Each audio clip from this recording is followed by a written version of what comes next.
in. I don't know if someone wants to speak. I saw someone raise his hand up now.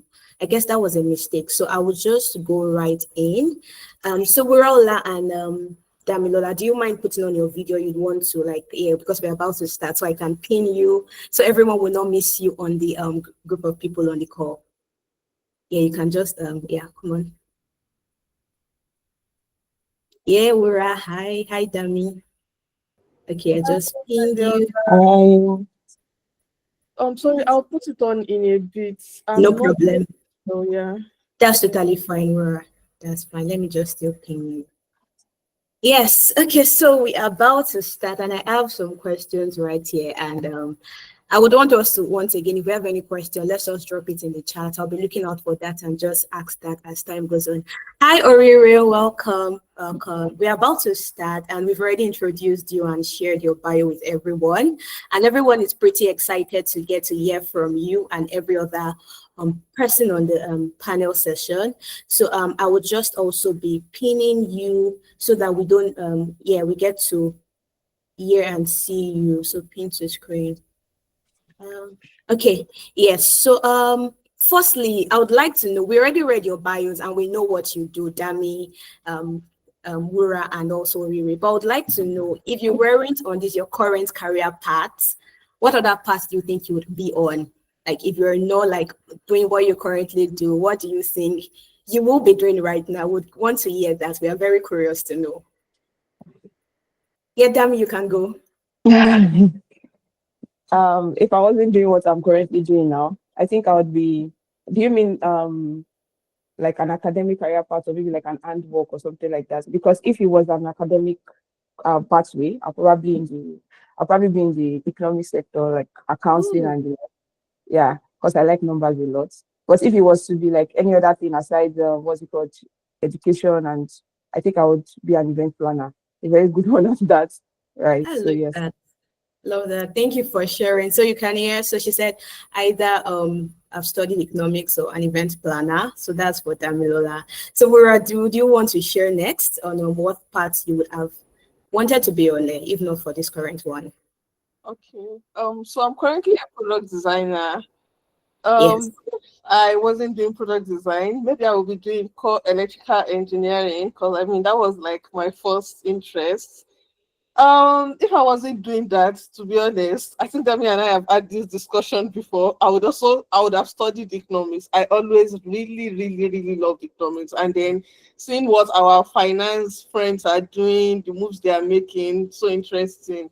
Lastly, if I wasn't doing any of those, I would want to be a travel content creator. I mean, we also what Alma just did, Yeah. right? Yeah. Oh, love it. Guys, can you see we are our panel session is very diverse. They are, see, beyond what I just read, these guys have, and I'm sure that, I won't be surprised in 5 years' time, I see Dami in the finance space. I would not be surprised. I'm not even joking. If I see Wura, she has left, she has gotten all the money she needs in tech. Now she's just traveling around the world. I won't be surprised. Ori, I would like to hear from you also. I know you studied economics and you're in that path. So what do you think you would have done instead of this, or you would have wanted to do? Good afternoon, everyone. Hey, Ori. So in the academic line, if I wasn't doing this, I think I would be a surgeon, because that was the first career I wanted to do. Okay. But I found myself here and I'm happy. Apart from academics, I think I'll be a DJ, Okay, my mouth is open for so many reasons because, again, I emphasize this is a very diverse panel session that we have, people with different interests. And yeah, DJ is so sleek. That is so sleek. But I wanted to that Ori might still be like a medical doctor or something in that line. But it takes a lot of years for that. But I know that you can, that's something you can always still explore.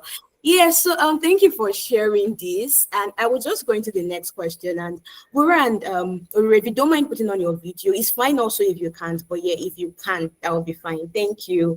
Okay, so I'd like to know, we are talking about navigating leadership and also your career, right? So I want to know, what does growth mean to you? like, so I'm asking the same question to everyone, and I would just want your different, unique responses. So, what does growth mean to you, and how have you grown over the years in your career, and also as a leader? Like, I see you all as a leader. So, how do you think you've grown from when you started even leading, from when you started building your career? How has it been from then up to now? And also the important question, what does growth mean to you? Yes, okay, yeah. Wura, I would like to hear from you first. Or anyone can go really, but yeah, All right, thank you so much. you're welcome. So, what does growth mean to me? Right?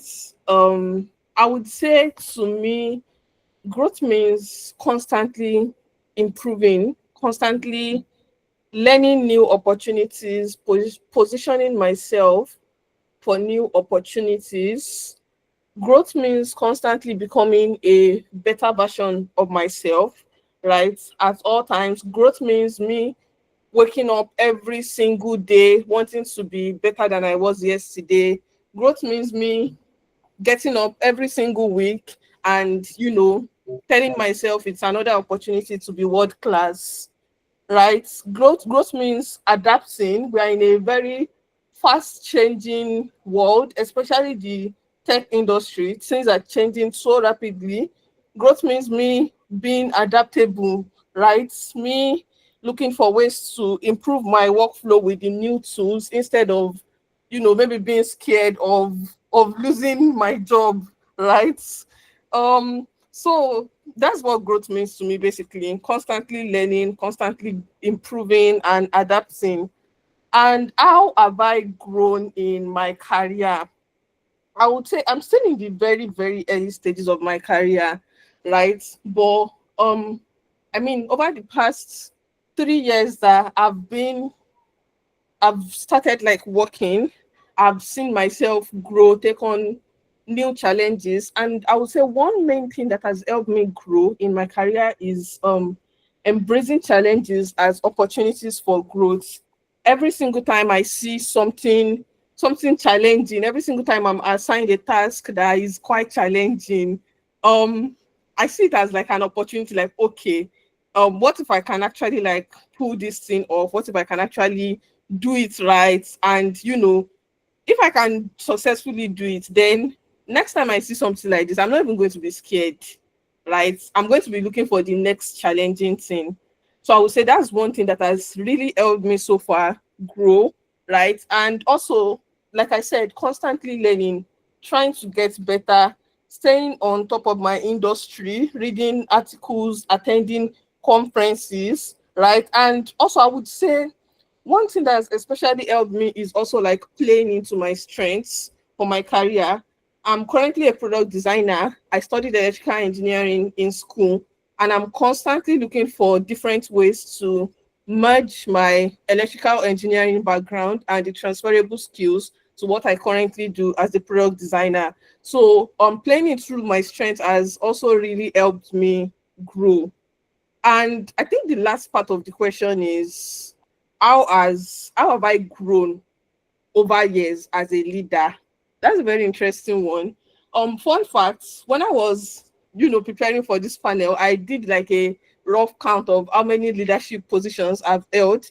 And I realized I've held like over 10 leadership positions. That's minus volunteering or being a team member, like actually leading. I've held over 10. And I can say it for a fact that I've grown as a leader by getting better, honestly, because I can say for a fact that every leadership position I've taken, I've led better than the previous ones.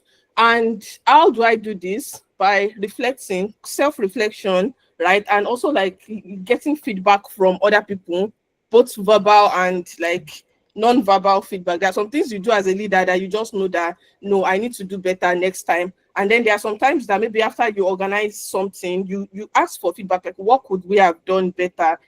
For the leader bit, I would also say adding value, to be very honest, adding value. Like any leadership position you find yourself doing, just make sure you add value. Because I said I've done over 10 leadership positions, right? But if I look back, they kind of led into one another. right? I led She Code Africa. My work leading She Code Africa UI was seen, and from there I was recommended to be a Women Tech Makers ambassador, right? For my Women in Engineering journey, I started as the general secretary. I was I became the vice chair, and then finally I became the chair, right? That's like a testament to the fact that and then there were so many, even apart from the 10, there were so many positions I was recommended to lead, but I even like had to turn down. But that shows that I was doing something right when I was holding these positions, right? And finally, I would say one thing that has helped me grow over the years in my career is also attending programs that are focused on leadership.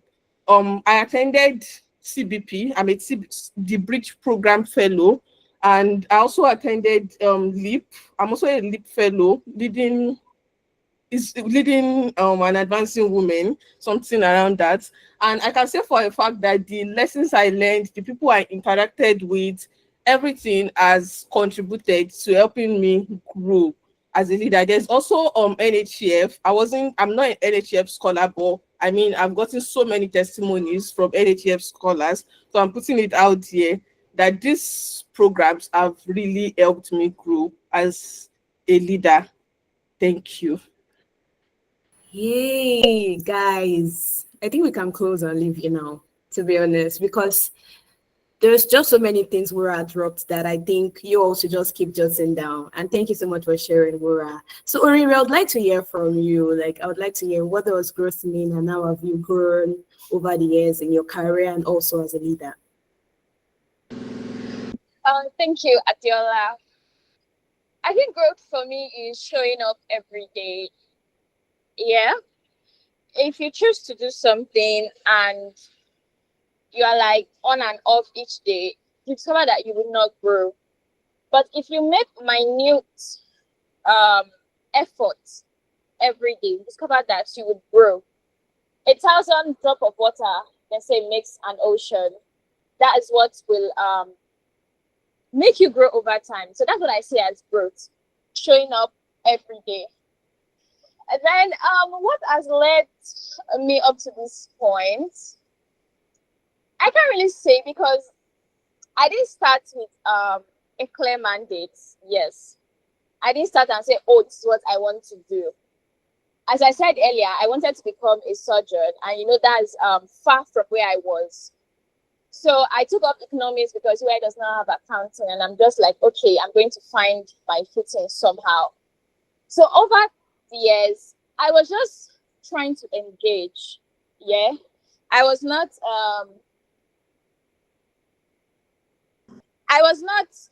because this is not my career path, I sat down back. I engaged in so many programs. I mean, that's how I got to know James. That's how I got to know Goodness. When I see one thing, I try it out. When I see this, I try it out. With that, I began to like streamline and say that, oh, this is what I want to do. This is not what I want to do.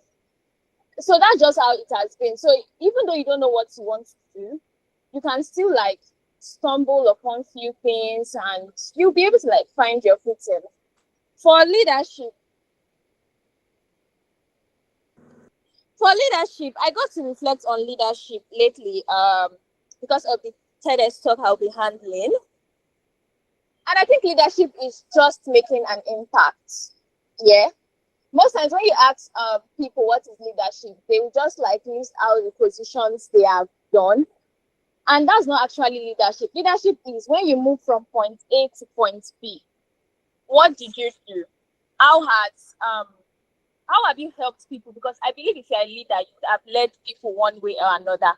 How have you led people? How have you impacted life? That is leadership. My leadership limit got tested in my 400 level when I got to like handle 2 positions as a president. And within alternating between both, I just discovered that this is not actually easy. And there are different things that these positions teach me. So that's just what I would just say, making an impact. If you want to apply for something or you want to become a leader, what do I want people to learn from me? What do I want to learn from others? And over time for my growth, I forgot to mention what has helped me with relationship. Yeah. So you really have to be peculiar about people that you lead. You really have to be careful about people that you lead into your space. Relationship matters a lot. These are people that will say that, oh, I see this opportunity. Let me tell my friend. I'm having this competition. Who can I call? For me now, I'm a finance person. I need like a tech inclined person. Who can I call? Who's in my space? So you need to be really, really deliberate about your relationship and people that you put in your circle. Thank you. Thank you so much, Oriri. And I would assume that we have mostly undergraduates on this call. And one thing I had Oriri say is she didn't get to study like medicine or become a surgeon or study to become a surgeon, but she stayed curious. Like that was one thing I had to say. She stayed curious and she also formed the right relationship, and here she is, guys. So now stay curious. Even if you don't know what you want to do, be very curious and like build the right relationship. Don't ignore all of us right here, like we're not this way in 100 level. Like don't just put anyone aside. Form the right relationships from now. So yeah, Dami, I'd like to hear from you. So yeah, I think this is where I would say they said it all. But yeah, so what exactly does growth mean to me? Number one, aside from always adding value, showing up every single day. I mean, even in situations whereby, I mean, it's annoying to even get up. You're asking yourself, why exactly am I even volunteering for this opportunity? Why exactly am I even doing this, right? But you still show up and then you still add value wherever you are. Yeah, so aside that, I think another thing that growth means to me is actually getting more clarity on my goals. Like, I mean, when I just started 100 level, 200 level me, we just see a random opportunity and just like apply. Like, let's just test it. Let's go there. Let's see what we can contribute here. Let's do this, right? Then, so I think as time went by, I was able to like filter out the ones that really did not align with my interest and the ones that really, really would contribute to my long-term goals. So I'll say like one of the things that really means to me and has taught me so far is the fact that in the midst of me exploring different opportunities, I kind of found myself. I kind of found which opportunities, which leadership roles, which what's it called, volunteering opportunities, which career development programs would actually align and contribute to my long-term goals. Yeah, so I think that's like my addition to what they've all said. And in terms of leadership, I think Wura and I have kind of similar, similar experience when it comes to leadership, in the sense like 200 level me applying to Pioneer to lead the Shikoda Africa on my campus, zero leadership experience. I applied to, to lead Flutter development in barely 6 months after I started learning Flutter in GDSC UI. So I was just that person that wanted to give value. I mean, if I knew something small, I wanted to share it with a community of people. I wanted to grow with people. Do you understand? So like those things were things that drove me when I was still in like my 200 level and the like. So I just wanted to contribute. I just wanted to be there. I wanted to be that person that was helpful, that was giving this thing. And another thing that Wura also said that I would really like to emphasize on is feedbacks.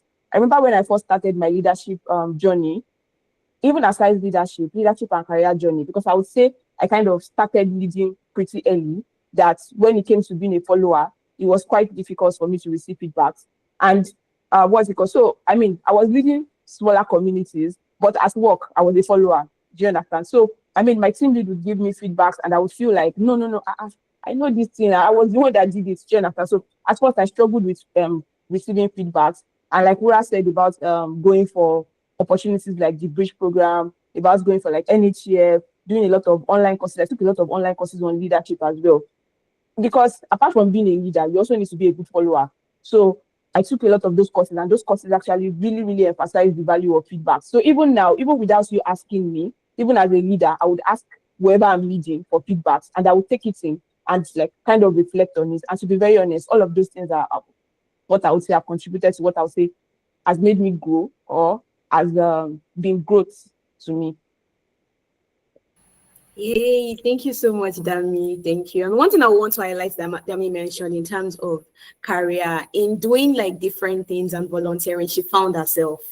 So if you are saying, I'm not even sure what I want to do, I've tried this, I don't like it, I keep trying it, try other things. Who says it's just product design you have to do. Try other things. You're still young, like we are still young. I'm talking to myself also. We are still young, so like just try other things. And doing these things, you will surely find yourself. So we have like a lot of undergraduates on this call. So I would just want you to talk about key skills. So it's more of you just like listing them.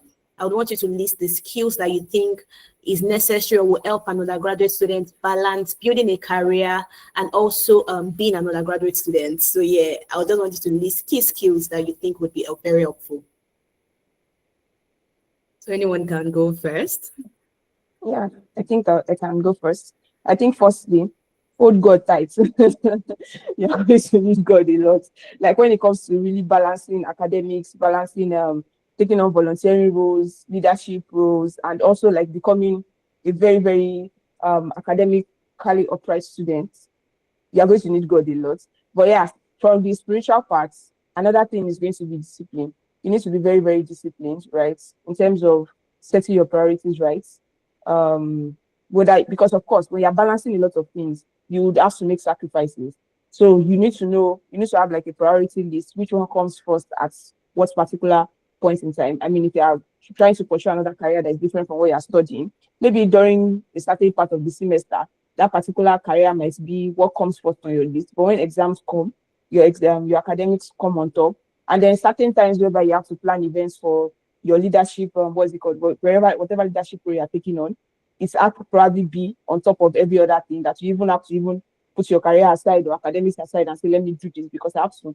I mean, nobody begs you to come and pick up the role. You have to actually perform. You have to show up in that particular role. So discipline, time management. I mean, all of those things are soft skills, right? So your soft skills have to be very, very strong when it comes to balancing. And to be honest, as much as people talk about career capital and trying to build and trying to build what exactly you have upstairs, soft skills I feel like play a very, very important role when it comes to balancing, because it's actually your soft skills that is going to help you balance. I remember when I was in like 300 level or so, I was working in tech, I was leading communities, and also I was trying to balance my CGPA. Those were like three things that were very, very important to me at that point in time. And I genuinely did not want anyone to suffer. And one thing that helped me at that point in time was actually communication. Like I would usually even say it in my interviews, like it's communication. I can say it's communication that helps me at that point in time. Because what exactly will I tell how exactly do I communicate with my team leads to tell him that, okay, when you guys are making sprints, I have two tests this week. I would like you to probably give me some time. You understand, like all of those things, they require certain level of communication skills to communicate to every single person on your team that, oh, when you are setting sprint, I have two tests this week, which would obviously take my time, which will not make me available. Unlike them pursuing you and say, okay, you were there when we're doing sprint meeting. Why did you not talk? So like that level of communication skills, the level of of soft skills, you knowing how to speak, you knowing how to, even empathy. Empathy also applies in that particular situation because honestly, they are paying you to do the job. So you need to actually deliver on the job. So you also need to be empathetic in however you're communicating all of these things or however you're even acting in that role. So when it comes to balance, I would say like your soft skills really, really play a very, very important role when it comes to balance. So I'll just let others speak. Yeah, Wura, would you like to speak? Because I have like a very unique question I would want to ask Oriri. Do you want to go next? You're muted. Yes, you're muted. Sorry. Okay, so I would just like to build on the things that Milola has said. She has mentioned prioritization, she has mentioned discipline, she has mentioned resilience. And honestly, to talk about the discipline and resilience part is not going to be easy at all. I mean, we all agree that school alone on its own is really a lot, right? Not to talk of bringing in something else. So those things are very, very important. And I would also like to add building a strong support system. I think Orire mentioned in the last response she gave that building good relationships, knowing the kind of people you let into your space. So after recognizing the fact that if you want to combine academics and something else, be it entrepreneurship or career, right? You also have to build a strong support system. You need friends that would motivate you, to be honest, and maybe even friends that you are like trying to do the same thing so that you can learn from their experiences. And you just need that support system. And I would also advise that if possible, if you are someone that maybe right from your 100 level, you recognize that you want to combine these things, if possible, please build a very, very strong CGPA in 100 level. As high as 4.00 or 5.0, like just build it close to perfect so that at that point when you start combining different things, right, your CGPA is still strong enough to it. I'm not saying if you don't build it, it's not possible, right? I mean, I know people that even started with low CGPA and then eventually they finished well with other things, but it would make things so much easier for you. Then I think I also want to add that know when to say no, and that comes into prioritization, right? You would have to make sacrifices. Know the sacrifices you have to make at every point in time. Know which ones to say no to. I mentioned turning down some leadership positions, right? And that was when I sat down to reflect on the fact that I'm doing school, I'm doing career, and I'm doing leadership. I'm taking so much leadership roles. I mean, I'm already like doing so much. So if I keep taking every single leadership role that I get recommended for, I'm going to be overwhelmed and it's going to affect every other thing I'm doing. So I kind of did a reflection that okay, I'm in 400 level. Which of these roles maybe align more well with like my personal mission? I realized I'm so passionate about women in tech. So definitely my women in tech, women in engineering roles stay, right? Which of them are more closely related to like my career goals, which of them do I see myself speaking about in interviews that okay, I took this role, I made this impact, right? So you have to sit down and do that reflection, that assessment, very, very important. And lastly, I would say set clear goals. Set goals for your career, set goals for your academics, right? And even in every position you are leading, set goals. If you are taking up a leadership position, sit down at the beginning. What are some objectives I want to, what are some things that at the end of my tenure, I would look back and I would say, yes, I had a successful tenure, right? Set those goals, share them with everybody you have on your team. Let everybody be so aligned that, in fact, if possible, share them with all your members of your community. Let everybody know that this is what we are working towards. So, yeah, thank you. Thank you so much, Laura. And again, I might be sounding like a radio now, but guys, these are things people will not, your lecturers will not tell you this. So, like, I want us to like take note of every single thing. I particularly like that Laura started with. Like, if you want to combine school and your career, you have to have like a very solid group of people around you, because when you are slacking on one, you have these people reminding you that the goal is not to come to school and then like and not finish. Do you understand? Because people get distracted and they just focus on career and then they are not able to complete their education. The goal is school. You can.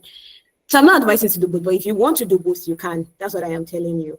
So yeah, thank you so much, Maura. So Orire, I want to know. So I know that I know some of the leadership positions you've taken over the years and you've been a part of.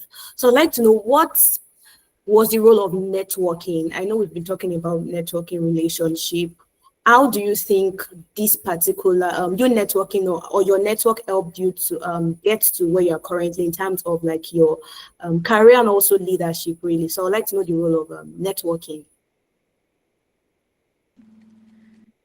I think networking exposed me. There's some, let me start with clubs, since you said you're undergraduate. So there are some student clubs I was not aware of before, but because of networking, I got to know them. And I don't just mean like professional network. Now, let me just give you an instance of a club I got to know. So I got to know that club because the president was at a higher level of a department I was borrowing a course from. So I just approached her and said, how do I pass this course? Then she was like, oh, do this, do that, do that. So each time I see her in the department, I'll just wave and say, hi, how are you? How are you doing? I'm reading. We're having tests next week and all that. And that was how we just became close. And then when there was an opening in the organization, she was like, oh, do you want to join? I said, yes, I'm interested. Just like that. So networking can come in different form. If I had just like asked her like maybe a one-time question, and when I say I'm just like, hello, and I'm going my own way, I don't think the opportunities that have come through that organization, I'm going to get it. So that's how networking have helped me. And also with my friends too, the NHF program, I didn't know about the NHF program except when my friends were like discussing about the application, and then we all sat down to write the application. We're all checking up on each other, doing the interview. They were like, oh, have you done it? Have you not done it?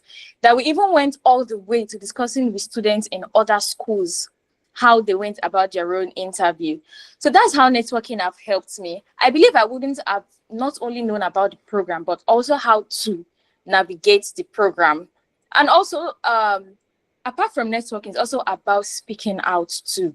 So don't just have this person in your corner. How are you using that person? And how are you also useful to that person?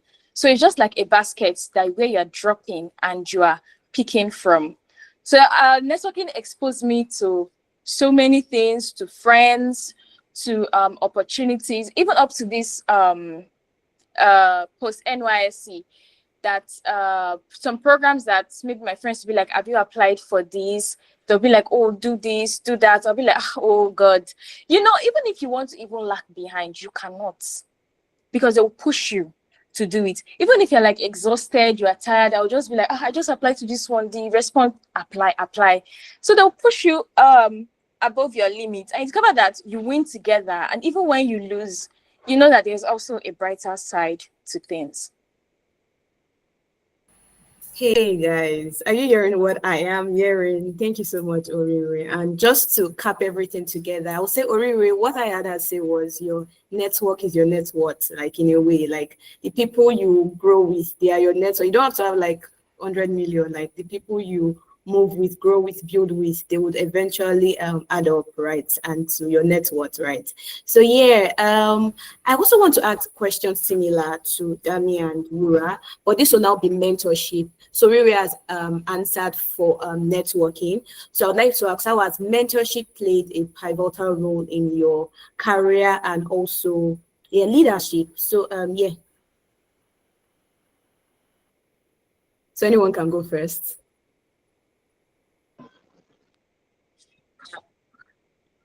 Okay, so I think I would go first. I think as regards mentorship, I'm not such. I think I'll categorize myself as a shy person. I don't know how to approach people and say, oh, please come and be my mentor. But I mean, along the line, I've had really, really, really good mentors. So people that I just met, or people that were linked up to me. And then I would say like my first mentor was Titi in my department. So we usually have like a mentor-mentee program we do at the department. And Titi was like my first academic mentor. And she would usually just check up on me academically to know how I was doing. And that was just on the academic side, right? Along the line, when I started career development, I would usually talk about the things that I was trying to learn. And from there, I also got like my second mentor who was also into the same line of this thing, of what's it called, of software development that I was trying to pursue. And for a lot of people that don't even know, what's it called, James Olayinka also is my mentor. So from what's it called, from TBP gave me James as my mentor. And I would say like all of those people, they've like helped me. They've helped me a whole lot. I would say anytime I go for any interview and I'm like interviewing and I'm doing well and they're like, oh, you're very good and everything, I'm like, do you know who mentored me? James. Right. So that's like how much what's it called, how much mentorship has really, really, really helps me. So in terms of just having one person ahead of you that has gone ahead to do this thing. And also these mentors do not have to even be people that like there's some people I just look up to from like afar, like I can see what they are doing and it kind of like sets a blueprint for me, not necessarily a blueprint, but just give me an idea of how much I can achieve if these people can do it. And one of such people is Adeola's sister, which is Temilade. Like they just really, really show you. I mean, you might not be so close to them, but they really, really show you how far you can go and how much you can actually do. So mentorship, both direct mentorship and indirect mentorship, has really, really helped my career a lot. And in terms of questions, you just ask people that you can easily reach out to ask questions. There are even some people that I've asked to reach out to on LinkedIn as well to just ask questions. So I'm trying to do this. what do you think? How can I go about this and everything? They are not necessarily my mentors, but they've like impacted me one way or the other. So like what I'm just trying to pull out from this is that just in case there's somebody that is as shy as me and does not know how to approach people, because even what's it called, people that are high up in this their career line, they would say it's kind of weird when you just reach out to them and say, come and be my mentor, because it necessarily doesn't work that way. And they'll tell you like a lot of routes in which you can actually gain mentorship. And one of such things is actually reaching out, for instance, reaching out to somebody on LinkedIn and telling, oh, this is what I do, this is what I do this, I do this. You're not going directly to tell them that, oh, I want you to just be my mentor. Do you understand? That sounds actually very weird. Like, I want you to just be my mentor. But mentorship, of course, has really, really impacted my career in different ways. I think I've just mentioned some, by the way. My interviewing skills, my, what's it called? Get my academic parts. I'm one of those that actually built CGPA alongside the career. I started with a very, very low CGPA, and I was able to build it what's it called, through the help of like my academic mentor, being able to ask questions and the like. So if at all you have a mentor, you do not even have a mentor, mentorship is definitely very, very important. And you do not have to have one person that just encompasses like every single thing. They're always different. There are a lot of things you can learn from like different people. So I'll say like mentorship has been one of the very, very, very, very important things like that played a very important role in my career so far. Yeah, so I honestly think Damilola has like said it all. Personally, I have what I call a board of mentors, to put it that way, right? I have mentors, like she said, that help me with different areas of my life. Like when I'm stuck career wise, I know who to talk to. Even career, different diverse this thing. When I'm stuck design wise, I know who to talk to. When I'm stuck general career growth wise, I know who to reach out to. When I'm considering other career paths, I know who to reach out to. So personally, mentorship has also like played a very pivotal role in my growth. And like she said, directly and indirectly, there's some people that you just watch from afar and then you are like, wow, like if they can do this, I can definitely do this. And you know, one thing mentorship does is it like gives you shortcuts to other people's experiences, right? The mentor tells you that, okay, you know what, don't bother going this route, it's like a longer route, just do this, do this, do this. And also opens you up to opportunities. I know there are times that I've just like gone on calls randomly to talk to my mentors about something, and then next thing they're sending me links. Oh, okay, apply for this, do that, right?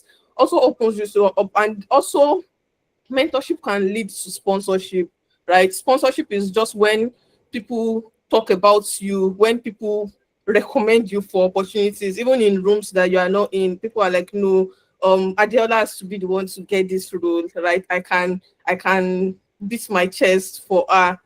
And how can you position to be mentored? I think that Lola basically mentioned it. Don't just go around asking people that, please can you mentor me, right? It's much easier when you come with a direct question or something that maybe you've been trying to do. And I want to end this by reiterating something Orire mentioned in a previous question. In a previous question, she said, I don't know how she put it, but she was like, don't just use people, be useful, something like that.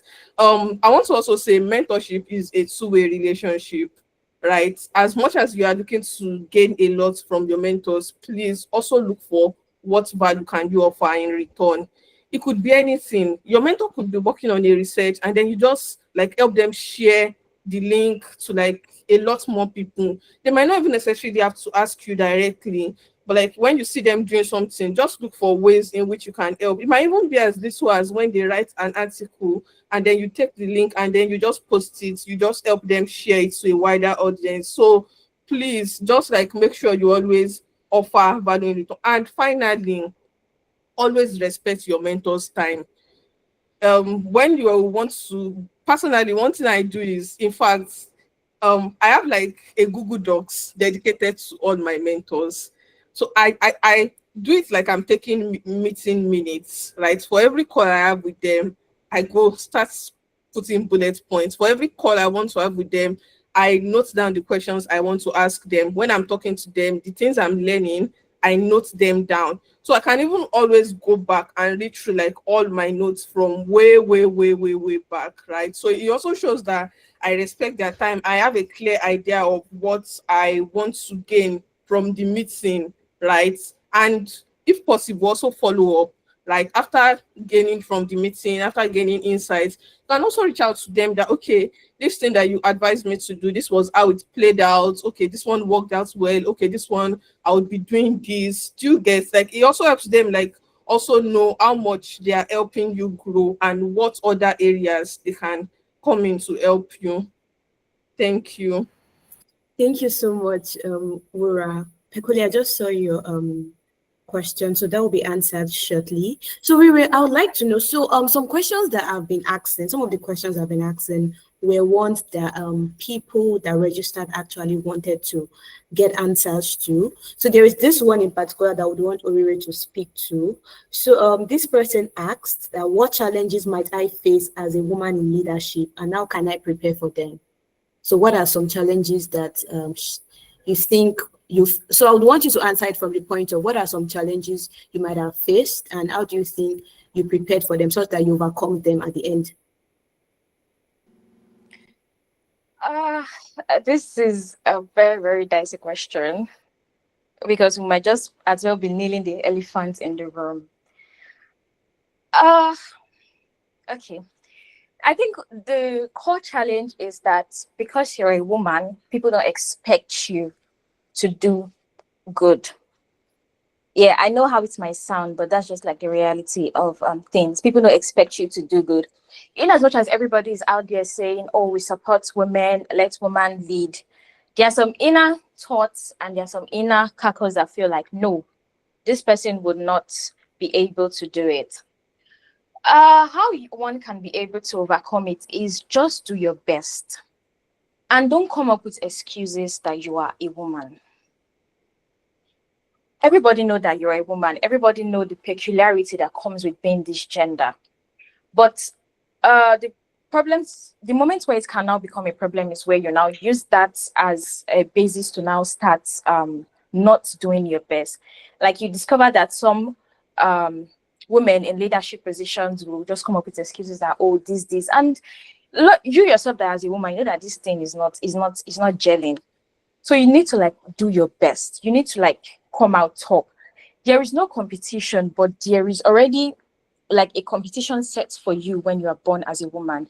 So you need to like outgrow that mentality that because I'm a woman, because I face certain challenges, they are going to like determine. No, do your best and always like read the room. There are some people that naturally they are just bad. They're not against you.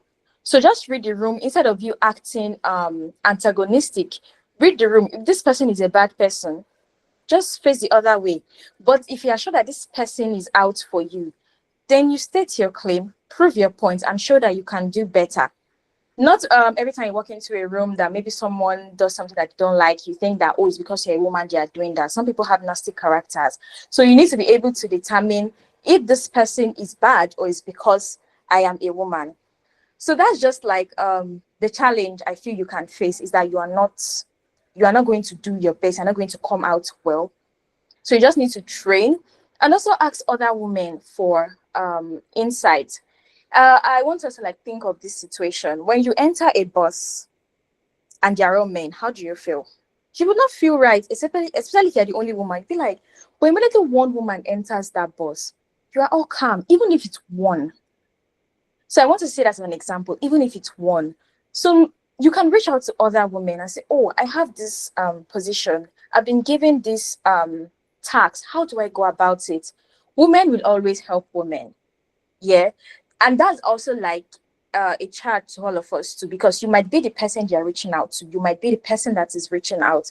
So always be that person that helps a woman in need. That's all I have to say. I hope that answers the question. Yes, it does, Orire. And beautifully enough, the next question I wanted to ask either Dami or Wura was, how do you handle people who doubt women can lead? And I think you've answered that. So there is a other part to that question I will just allow any of them to answer. So how do women break careers in a male-dominated industry or in a male-dominated field? I know you both studied engineering, and it's that type of engineering that maybe you're only 5 in your class. I'm not sure how many you guys were, but I know you guys studied engineering and you were like women or girls were like the least number in class. So how do you think yes, women can break careers in a male-dominated industry? So any of you can answer. I think I would like to answer that. So, you guessed right. I was in a class of 55 and we were just 5 girls. So, yes. So I would say, how can you break barriers in male-dominated industries? Show them how it's done. And don't just show them how it's done. Do it permissionlessly, right? Don't wait for anybody to give you the permission to do it. Just do it and do it excellently well, right? I've been in, okay, let me give you this example. There was one time I was participating in a competition. I was the only lady, we were 5, and immediately we were going to start the first meeting. Do you get to brainstorm ideas? Someone was like, oh, Wura can take the meeting notes. And why? Like we are just meeting each other, and then the first thing that comes to your mind is that the only lady on the team should be taking the minutes notes, while every other person in the team is bringing up ideas, right?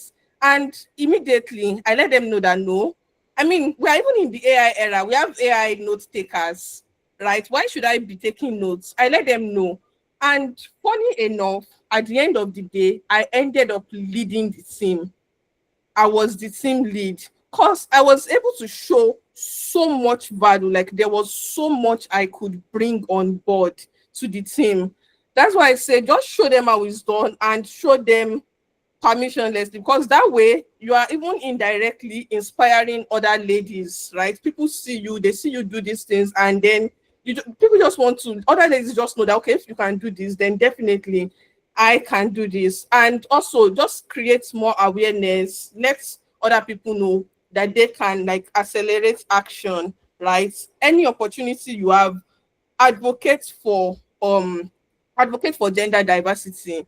As a woman in a male dominated field, there will be times when you are on when you have opportunities. So for instance, for someone like me, there are times when I'm in teams and then we are organizing tech events. One thing I always make sure to do is to advocate for diversity.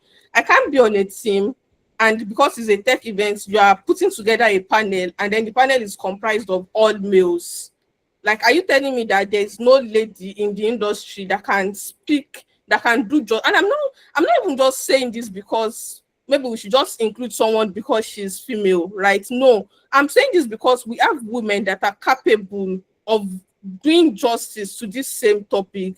So in addition to, doing things permissionlessly, always make sure you advocate, lend your voice, right, to create opportunities for fellow women. Thank you. Hey guys, okay. So one thing I would just want you to know is that if we're sometimes we just think that whatever people say we have to follow. So there are times that you have to think that, do I have something more to offer? If you had just said, okay, I'll just take the notes, you will not have led the team. So every time ask yourself, do I have more to offer than I am currently being served? Always ask yourself that. Don't just say because they said I should. Yes, there's a place of being obedient, like to authorities, right? But then there's also a place of you knowing you can offer more to the betterment of that community of society than what they're offering you. And then you can put that out. Thank you so much for sharing that, Wura. So I would want us to take Priscilla's question before I ask a general question that just one question that everyone is going to answer. It's not really a question, it's like a pattern word in a way. So if you have any question, I can see Peculiar's question. So if you'd want to ask any question at this point, see, our speakers, our amazing panelists have said a lot, and I know that we've gotten so much from this session. So if you would want, thank you so much, Sarat. If you want to ask a question, I can see Oniya's and also. So rather Bukola, I think Bukola should be your first name. So yeah, let me just take Peculiar's question, then I can take Bukola's question. Yes, so Peculiar asked, what do you think about a mentor who you really look up to and is interested in your personal growth but doesn't really have time? So anyone that would want to answer that, Orire Damiwura, would anyone want to answer that peculiar question? Orire, do you? Yeah, Orire, thank you. Um, so there are other ways to attract the attention of your mentor. So if your mentor does not have time, first I would like you to understand that it is not like it's not entirely on your mentor. The work life is a very, very crazy place. So what you can do is like give an update. Yeah. Like now you attended this program. You can just tell your mentor that, oh, I attended this ASM program and I learned so, so, so, and so. From this program, I think I want to do so, so, so, and so. They note this. So the next time when you want to have a call, you can say, oh, you know, this program I told you about that made me do this. I saw this opportunity and I want to do it. Can we like up on a call and do this? Some of this are the ways that you can like attract them. My mentor, we can talk for 10 minutes, in short, even less than that. And it's always so impactful. Yeah. But we chat on WhatsApp. Sometimes I can just say, Abiola, there's this new WhatsApp update, or have you seen it? It's not career related, but you know, it will respond, we will vibe, and then I can just chip in that, oh, I want to do this and this. So you can say, okay, I'm not free, but I will do this. So everything must not be, can we set up a call? Can we set up a call? These are other strategies that you can use. So try using all these strategies. You can just like check up on them. Sometimes I just check up on my mentor. How are you doing? That's all. And I say, okay, fine, I'm doing so, so, so, and so. Or you can try and give an update of your own and ask them for their own. It might not be the changes you will see might not be fast, but little by little you begin to see changes in the mentor. So you can just try out this. Yes, Priscilla, I hope that answers the question you asked. Little by little, thank you for signifying. You will see the changes. Yes, Dami, you can speak. And Mura after, Yeah. thank you. I think another thing that I wanted to add was the fact that when you are looking up to somebody, to be honest, you really do not, like, I just want to stress the fact that you really do not need to have personal relationship with the person. And this is where it goes, the word called stalking. So for some people that actually genuinely look up to in the industry, I would usually check their LinkedIn profile. I would usually go through their social media accounts. I would see what is it called, programs or opportunities that they've gone for, right? And I would usually just apply. Like, I would go through those opportunities and see if they align with my goals, and I would apply. And that actually kind of strikes the conversation later on. I've applied, I've gotten in. Then I say, oh, I mean, the person doesn't have time, right? But you're telling the person, you're going with an update, like what you said, like, oh, I saw that you did this, I looked it up, and I said it's going to perfectly align with what I'm also trying to achieve. I've applied and I've got, even whether you got the opportunity or not, or I've got to a certain stage of the opportunity, I would really just like to hear what you think about it. I think even as a mentor, even if he doesn't have it, even if the person doesn't have time, just 5 minutes of, oh, you're going to love the program, or something like a response, right? So stalking as well can also work. You really look up to this person, but the person doesn't have time. You can't get access to the person. Do you just say, okay, let me move on to the next person? Of course not. You look up to the person already. Look at the person's career path. Look at what the person has done, and just talk from afar. To be very honest, one way or the other, the person is definitely going to find time if you keep going in that track. You've applied for this opportunity, you got it. You can just update the person like Oriyo said, oh, I applied for this particular opportunity. I knew that you went for it maybe 5 years back, and I think it's going to align with my career goals. If you are chanced, if you could, even if you're not chanced for a call, just drop like few nuggets or few tips that's going to help me moving forward, right? I feel like just 5 minutes, the mentor will be able to respond. So don't just feel like, oh, this mentor doesn't have my time. Let me move on to another person that I look up to. No, no, no. Stop the person up to the point that you can even gain as much to actually attract the person's attention more. To give even if it's just 10 minutes. It doesn't have to be like long hours, of course. Yeah, so I'll just let Gura speak more on that.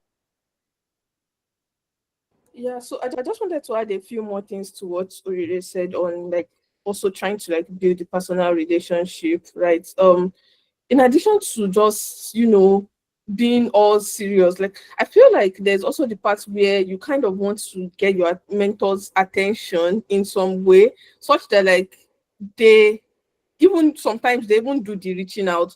So how can you do this? I would say also if possible, you can also kind of be interested in them, right? There's something I do in addition to just, reaching out to my mentors. Like Orire said, you can also check on them randomly. Their birthdays, when they're celebrating milestones, reach out to them, celebrate them. In fact, when you are meeting them, you can even get them gifts. Like just and there's one thing I do every time when I get on calls with my mentors. After we talk about, okay, what is the main thing I want to discuss, if there's more time, I ask them, like, how are you doing soon? Like, genuinely, how is everything going? And then sometimes they talk about maybe how they are overwhelmed at work, they took a leave. In fact, I learn from those things indirectly, and that way they know that genuinely I'm also like very interested in them. And finally, I would say, please, if you're opportune to speak to a mentor, right, take the things the little you can get, take them seriously. There is this thing in us that makes us want to do more when we see like the little we are doing and we see the impact, to put it that way, right? So even if your mentor does not have so much time, make sure you maximize that little time and go ahead and make the best of it. Thank you so much, Wura. Like, I like that it was just Oriri and then Wura and Dami came with their own perspective. Thank you so much for sharing this with us. Even me, I've learned something. Right now, after this call, I'm doing something like to someone, one of my mentors, and I'm going to reach out to her. So yeah, just one more. I already asked you guys for questions. I know we already answered most of the questions we got from you, but just yes, Feintoluwa, I'm ready to hear from you. Yeah, you can speak. Thank you. Or was that a mistake? I saw you raised your hand now, Feintoluwa. Are you speaking? Okay, I assume that was a mistake. So if you have any question to ask, so I'll be asking the panelists a final question that they will all answer. So you can just, I think you can just drop your question, and if we can get to it, if it's not more than one, we'll be happy to take it and just ask them. So my final question to you is, my amazing panelists, I need to put that.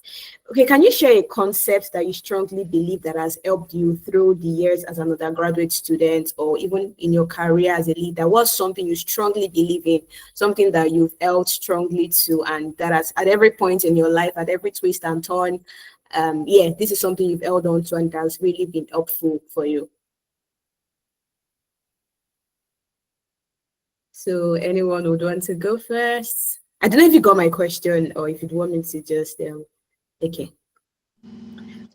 Yeah, I got your question. I'm thinking.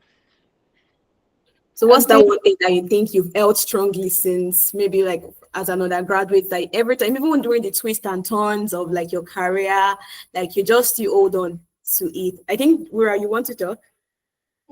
So for me, I think it will just be what is worth doing, I thought is worth doing well. Like, is something I've held on to so strongly, and at every point in time, I ask myself, this thing, do you want to do it? Because if you do it, you have to do it well. No matter what, career, like no matter the task, even if it's a little task I'm assigned to at work, even if it is volunteering, I would rather not take up the position, right, than take it up and, maybe just ghost on them or just do something shabby. So that's something I've always, always, always held on to. What is worth doing at all is worth doing well. And to be honest, for the rest of my life, everything that is worth doing for me, I always want to do it well. Thank you. Thank you, Mura. Thank you so much. Dami, would like to hear from you. Yeah. So aside, okay, I really like Mura's concept because I've worked with Mura a lot, and I know that anything Mura does, she does it well, right? So I think one thing for me that has always, what is it called? That has always worked, that I've always held on to is impact. So every single, what is it called? Every single situation I find myself in, I'm always asking myself, what impact am I making here? And to be very honest, if I'm not making any impact there, I would always leave, to be very honest. And if, especially when what we are trying to achieve, I'm not seeing the impact we are giving. And that actually like goes into various volunteering opportunities, various leadership experiences, and even what is it called, my academics as well. So even up until my academics, up until my final year projects, up until every single thing every single thing I've had to do, every job opportunity I've had to apply for, even down to the companies, I'm looking out for what impact are they trying to make. If I join them, what impact can I make to contribute to their overall impact? So like every single thing I'm always looking out for is always impact. It's always the impact in that particular thing I'm doing. So yeah, that's it for me. Yay! Thank you, Dami. Impact. Ura said, "Whatever is worth doing, whatever is worth doing is worth doing well." Uri would like to hear from you. Yes, I think I've come up with something. So what I've actually held on to is I can do it. Yes. My undergraduate days were really rough with juggling ICANN, studies, volunteering, club activities. And some days where I'll just have mental breakdown. I'll just be like, okay, I can do this and I will do it. So no matter how difficult it gets, because it's not easy. We are all here now smiling, talking. We all know the hidden things we've gone through just to be at this point, and there is still more to go. So it's just like I can do it. So you just have to believe in yourself. And because this is a woman inclined webinar, you can do it. That's what I would have to say. So believe in yourself in whatever you do. Okay, right now I feel like I can do anything I want to. Do I want to be an engineer? I can't do that right now. Just joking. But guys, I would want you all to find something you would hold on to. Like what Dorere said, like we would live here and then we'll go back to our normal lives. Find something that you think every time I hear this, I see this. You can even record it and be playing it to yourself. Like you can write it, like you can put it on a sticky note, and just that will just guide you through life really. And I don't know if Fentolu has a question. I've seen you raise your hand couple of times, so I don't know if you have a question you want to ask, because it's like we're about to end and wrap up the session. So I assume that was a mistake. Wow, thank you so much, Dami, Ura, and Ure. I'm not even joking. I know you guys giving this time to be with us this afternoon in Nigeria. Like it's a lot of sacrifice, and I would say personally, I learned a lot, and I'm sure every other person learned a lot. And this is something that they will remember, and this is something they will remember, like even as they go into like the coming weeks in their career, even as a leader, they remember something Dami said, something Riri mentioned, something Wura mentioned, and like, thank you so much. And we're really grateful you spent your Saturday afternoon with us, sharing and just giving us useful tips in terms of career and leadership. Thank you so much for joining us, guys. Thank you. Yes, so I saw that Peculiar mentioned on the group page, or rather, I apologize, in the chat, if this recording will be on our platform, which is YouTube. Yes, definitely. So this is something that will be uploaded shortly on our YouTube page. So you can I'll be dropping the links to be a part of ASN. So I would assume that some people here currently don't know about ASN. So I'll be sharing the link to join our community. So we have a thriving community, like I mentioned earlier, of over 1,000 people in, like, I think over 5 African countries. So it's not just Nigerian people that we have in our community. We have other people in other African societies. So I just dropped the link to join our community. So please copy that link right now. Copy the link and just keep it somewhere. If you're already a part of our community, you can decide to share it with your friends that are yet to join. So it's just a very short form that when you fill at the end of the form, you get to see the link to join our community. So please copy it and share with your friends. So also I'll be sharing. So our YouTube page is like a gold mine, guys. Our YouTube page has literally anything you think about central to career, leadership, and entrepreneurship. Our YouTube page is something you should not sleep on. So I'll be dropping the link to all of our social media platforms right now so that you can join them and like follow us, give us a follow. And so YouTube in particular will be dropping the recording of this session. If you want to go over this or share with your friend that could not join, please just subscribe, share it with them, and I'm sure they'll gain so much benefit from it. Thank you so much, everyone, for joining. I also have to give a big shout out to everyone on the call for staying through and really just sticking with us till the end. Thank you for joining the webinar series for the webinar for March, and we will look forward to having you again next month in our next webinar. Watch out for ASN's event. Yes, James, do you want to James, you can go on. Yeah, thank you very much, guys. I don't know. I think we have something in the pool session. I don't know if Yes. the Sorry, I missed that. yeah. Yes. So If you can just go to like, I think there's a button that shows like a pool. So that might be something exciting to do, to be fair. Yeah. But thank you very much to the speakers. And it's been an awesome session. Learned a lot from you guys. And like my notes are filled up and all that. And good to see the beautiful faces, Ura and Dami and Oriri is, I don't know, she didn't put on a camera, but it's fine. But good to have you all here. And super excited that we're doing this together, and hope that like when we put the content out there, we're also going to share with you guys so that you can put on your social media for more reach as much as possible. So thank you very much, guys. So let's go to the poll session. It's just a very simple like question we've got there. Let's see if we can answer. And yeah, I think it should be nice. yeah, so we'll just thank you so much, James. And if you don't know James, guys, I don't know, maybe this is your first time of joining. Let me just assume. So James is on the core team and he's like one of the founders of ASN. So yeah, you get to meet him subsequently. And yeah, if you've not met him, yes, James is an amazing person, like Dami said, mentor. So yeah, guys, let's get to the poll and yes, just feel or pick your respective. I'm trying to check it from my phone so I can direct. Yeah, so from your phone, just click on there's this three buttons. There's this button just beside the so I'm using an Android, guys, so I know it might not be the same for iOS, but yeah, let me just explain it for my guys.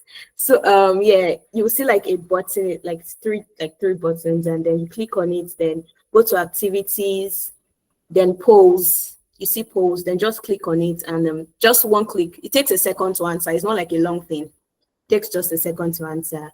So we'll just do that for another 1 minute, and then we can call it a day.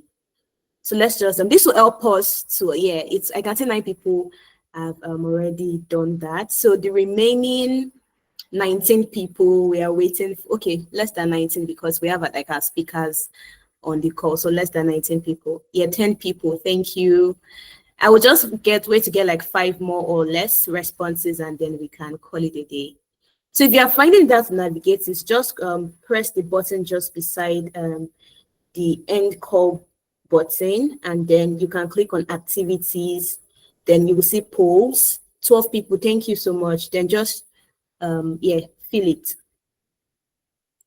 Okay, let me just wait for one more person actually, and then we can call it a day. 13 votes. Okay, now we are good. 14. Okay, you guys are doing well. Thank you so much. 5th. Oh, you guys are amazing. Yeah, thank you. I think that's like enough. Or if you still want to, you can do that. So we'll be ending the call now. So guys, look out for our next webinar, which will be coming out shortly. So follow us on our social media pages. I already dropped the link in the chat. So please just copy it and paste it somewhere that you can easily access it and make use of it. And give us a follow, a like, a retweet, and no longer retweets. But yeah, thank you so much, everyone. See you in our next webinar and enjoy the rest of the day. Bye.